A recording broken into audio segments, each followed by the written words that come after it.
Salut à tous, vidéo atelier.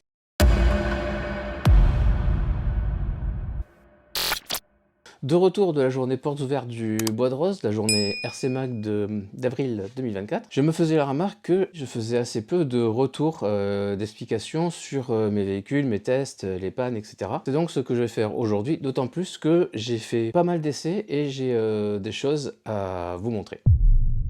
C'est une machine dont je suis super content, ça passe partout, ça grimpe aux arbres, sans avoir besoin d'avoir beaucoup de technique ou d'expérience. Il était donc temps de ressortir l'Ecto parce que j'avais des tests à faire avec. Une première chose, c'est tester des pneus. Sur cet Ecto, jusqu'à présent, étaient montés ces pneus-là, c'est des RC4WD Milestar Patagonia. Un bon moment avant d'avoir la chaîne, je roulais qu'avec des pneus chinois et je voulais vraiment tester des pneus de qualité, des pneus de marque, et j'avais trouvé un lot de 6 Milestar Patagonia sur Facebook Marketplace, et donc c'est sur le Ecto que j'ai testé ces pneus jusqu'à présent. C'est des grosses sculptures, c'est de la gomme qui est plutôt souple. C'est mieux que les Injora Super Swamper, les copies de Proline Airax. Ceux-là vraiment je les aime pas du tout. La gomme est beaucoup trop dure. Sur le bois un peu lisse il s'accroche pas, sur les pierres un peu lisses il s'accroche pas. Rien à voir avec les Proline.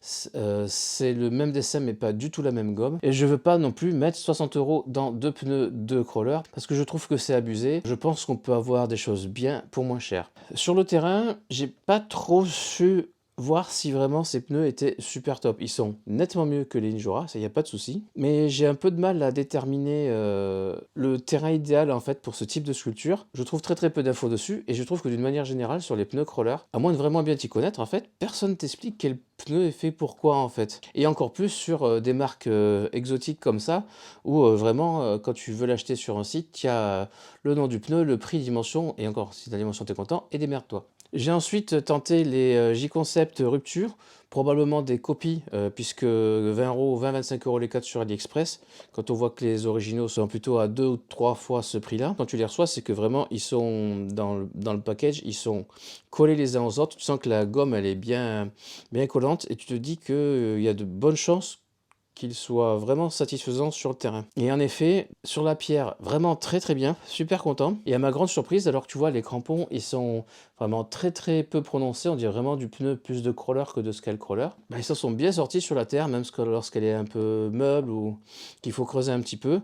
Je pensais vraiment qu'il serait un peu à l'aise, et en fait, tu fais le circuit sans qu'ils te mettent en difficulté. Et en ça fait, je trouve, un super choix, à moins de rouler en forêt, et encore à voir. Moi, il y a un pneu qui me restait un peu dans un coin de la tête. Lorsque j'ai débuté le crawler, j'ai acheté une machine d'occasion qui était déjà équipée de pneus Pitbull Rock Beast. Et il m'avait fait halluciner sur notre spot de l'époque, qui était énormément rocheux, rocailleux, tout ça. Impossible de les retrouver, ou alors à des prix de fou. Et puis, tout d'un coup, par hasard, je tombe dessus sur AliExpress. J'ai d'abord roulé ce Ecto sur la piste expert du domaine Bois de Rose. Et effectivement, il semble bien sur la pierre. Quand tu les reçois neufs, effectivement, ils sont extrêmement brillants comme ceux-là. Et vraiment, ils collent entre eux dans l'emballage, exactement comme les J-Concept. À aucun moment, j'étais pénalisé par les pneus. Donc, pas de souci pour l'accroche lorsqu'il y a de la terre, lorsque c'est meuble, qu'il faut gratter un petit peu, qu'il faut creuser. Sur les cailloux, bois, branches, que ce soit accrocheur ou plutôt lisse, ça passe. Ce qui, pour 20 € les 4, est une super affaire. J'en suis vraiment super content. En revanche, il va y avoir des petits changements sur le Ecto. Je me bloquais fréquemment le pont sur certains obstacles, là où d'autres machines plus simples n'avaient pas ce problème. Je me suis rendu compte que j'avais peut-être fait une erreur en laissant ces jantes à déport là que j'ai eu avec le Ecto. J'ai pris l'habitude moi de rouler des machines à portique, et comme tu n'as pas de portique ici en fait, le fait d'élargir ta voie, lorsque tu montes ici et que tu veux passer un obstacle qui va t'arriver là sur le pont, eh bien en fait tu montes moins que si tu avais la roue plus proche. J'avais du mal à franchir certains obstacles parce que je n'avais pas assez de croisement de pont et j'étais pénalisé à ce niveau-là. D'autres choses aussi, sur des passages étroits, des ponts, des choses comme ça, en fait j'étais trop large. Ce qui m'a mis en difficulté alors que normalement le Ecto c'est une machine qui doit aller vraiment facile. C'est d'autant plus bête de faire ça puisque le Ecto est un crawler avec un centre de gravité bas. Au final, sur les parcours que je fais moi, les dévers que j'ai là-bas sont largement gérables par lui, donc ça sert à rien d'élargir la voie.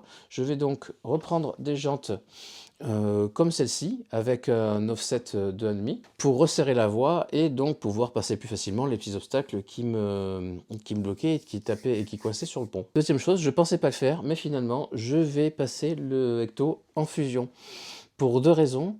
La première, c'est que j'ai trouvé un Fusion SE 1200 kV à 59 € sur AliExpress, donc autant dire que j'ai cliqué relativement vite. Et c'est le seul Fusion récent que je n'ai pas essayé. J'ai eu le 1800, j'ai le Pro, le 1200 je ne l'ai pas essayé.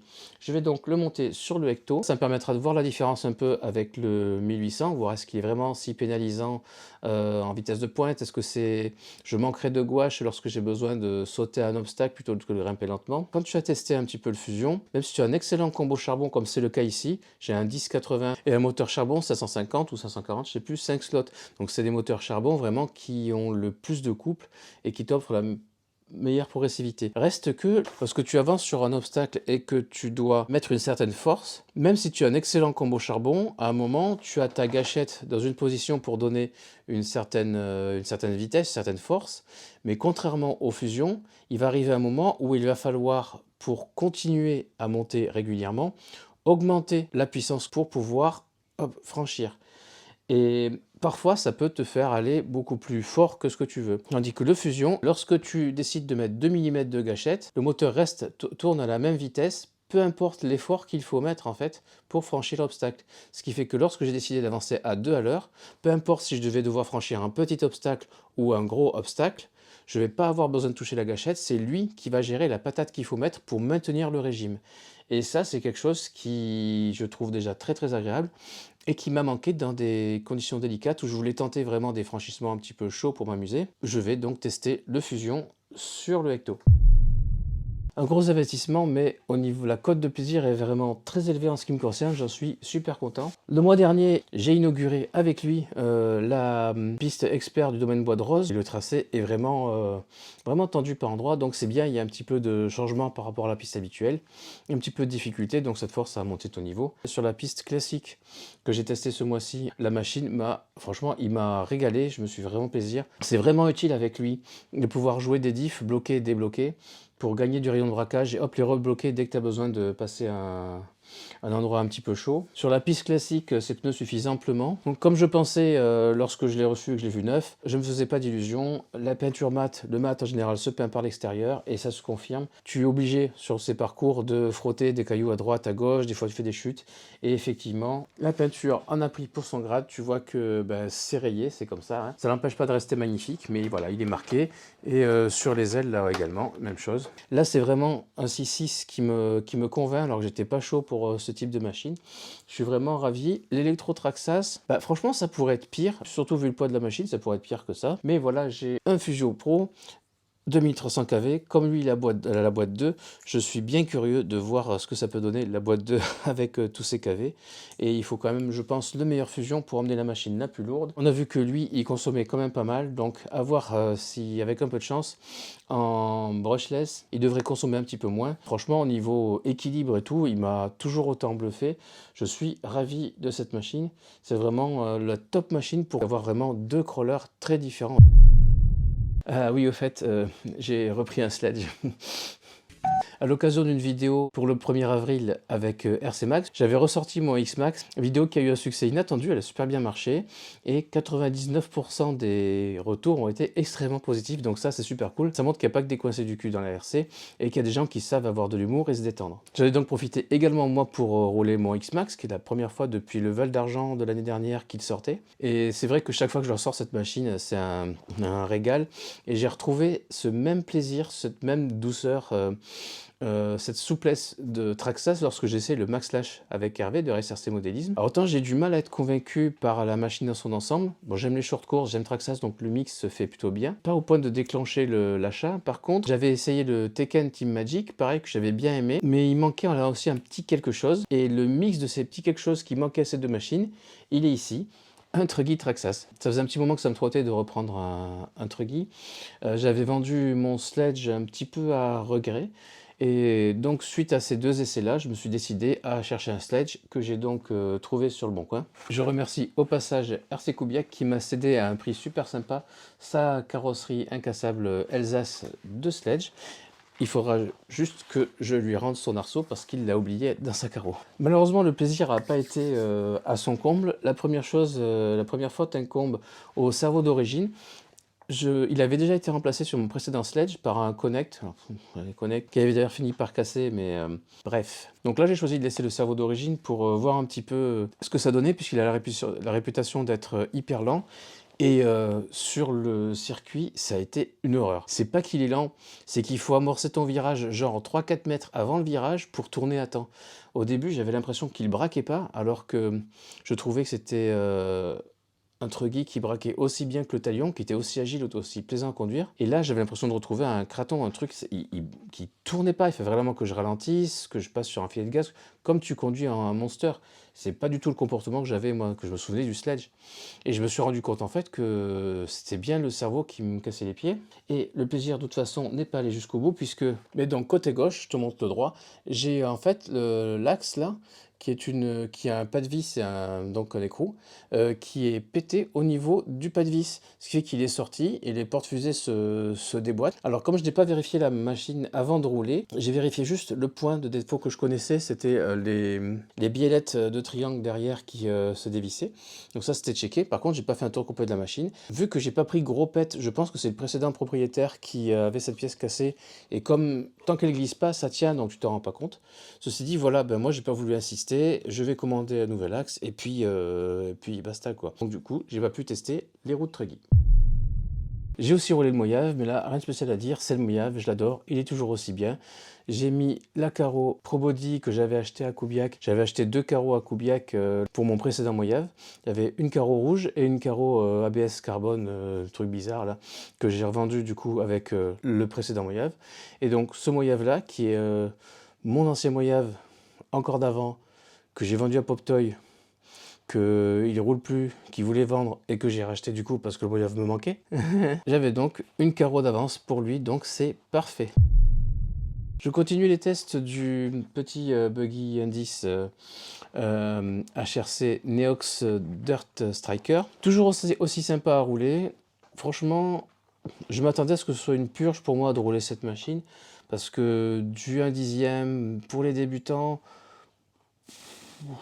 voilà, je m'attendais vraiment à devoir rouler ce truc-là pour le rouler et faire mes retours à Hervé, etc. quoi. Mais au final, il est assez sympa, il est silencieux, il est vraiment très très sautillant, donc je pense qu'il faut remplir les amortisseurs, donc ça c'est quelque chose que je regarderai. Il a de la pêche, il roule en 3S, il est livré comme ça avec sa batterie RTR. Il a une assiette de vol plutôt sympa, mais voilà, agréable à rouler, c'est pas une purge, il se manie bien. Vraiment cool, et tu te prends au jeu, et pour la deuxième fois, j'ai voulu m'amuser à sauter la double bosse du bois de rose. Ça m'avait coûté une jante la première fois, puisqu'en retombant, en fait, ben, j'ai claqué la roue sur la deuxième bosse, et ben, j'ai refait la même avec l'autre roue. Donc la arrière gauche que j'avais cassée l'autre fois a tenu, ben, là c'est l'arrière droite. C'est un défaut connu des premiers modèles de Striker. Je vais lui demander si les jantes font partie de ces améliorations. Si tu fais pas des sauts de con comme moi, ou que tu roules sur des terrains plus mous, parce que je l'ai quand même envoyé le plus vite possible chez Model Extreme, la vidéo va sortir un de ces jours, où le circuit est moins hard en fait que le bois de rose, et pareil chez Bateau RC34 où c'est vraiment plus mou, il y a vraiment plus de sable là-bas. J'y suis allé sans arrière-pensée et ça s'est très bien passé. Donc il n'y a vraiment qu'au bois de rose que j'ai des emmerdes, et toujours sur la même bosse, parce que bah, c'est une machine débutant, et quand tu es débutant, tu prends pas les doubles bosses sur des pistes à 8. J'ai discuté avec Hervé sur l'avenir de cette machine après les tests, et il en est sorti qu'il me l'offrait pour faire une tombola. Donc grâce à ce petit buggy HRC, Hervé sera présent avec nous au Val d'Argent, et je le remercie énormément pour la confiance qu'il me fait en faisant tester cette machine, et pour ce geste super sympa, puisqu'il y a quelqu'un qui pourra se faire plaisir à rouler ce HRC au Val d'Argent, et ça c'est cool. Un petit peu de blabla pour finir cette vidéo atelier. Tu as sûrement remarqué qu'il y avait une nouvelle caméra qui a fait apparition dans mon matériel vidéo. Ça fait presque un an maintenant que je cherche des solutions pour faire des vidéos embarquées. C'est quelque chose qui me plaît énormément. Ça n'a jamais été satisfaisant de le faire avec ma DJI Osmo Action. Autant j'en suis super content en caméra d'action pour filmer mes runs.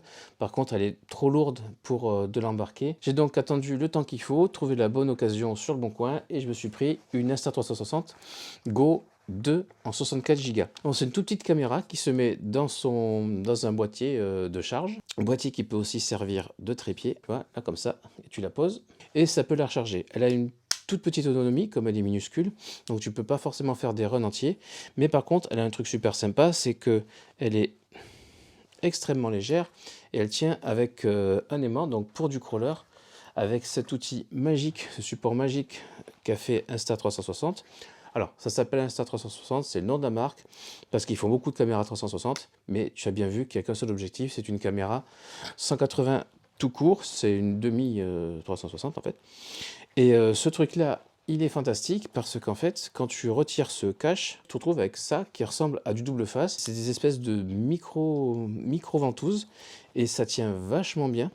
Et tu peux le retirer sans avoir à retirer de la colle ou quoi que ce soit. Ça se nettoie très facilement avec juste un petit coup d'eau. Et sur le crawler, c'est parfait, ça tient super bien. Et là, j'ai fait le test aussi sur le Moyave, où il faut par contre tu mettre une petite ceinture sécurité, donc je mets un petit scratch autour. Première cascade que j'ai fait avec le Moyave, l'aimant il est costaud mais il faut pas déconner, elle s'est éjectée et on a mis 5 minutes à la retrouver. Merci Luc qui a meilleure vue que moi et qui l'a retrouvée dans les fourrés. Si ça t'intéresse d'avoir plus d'infos sur cette petite caméra, dis-le en commentaire, je ferai une vidéo dédiée. Elle est super sympa et pour le modélisme, surtout pour le crawler, franchement, elle va super bien, elle fait de belles images. Pour l'instant, je ne regrette pas mon investissement, je suis encore en train de l'appréhender, mais ça se passe plutôt bien. De l'impression 3D.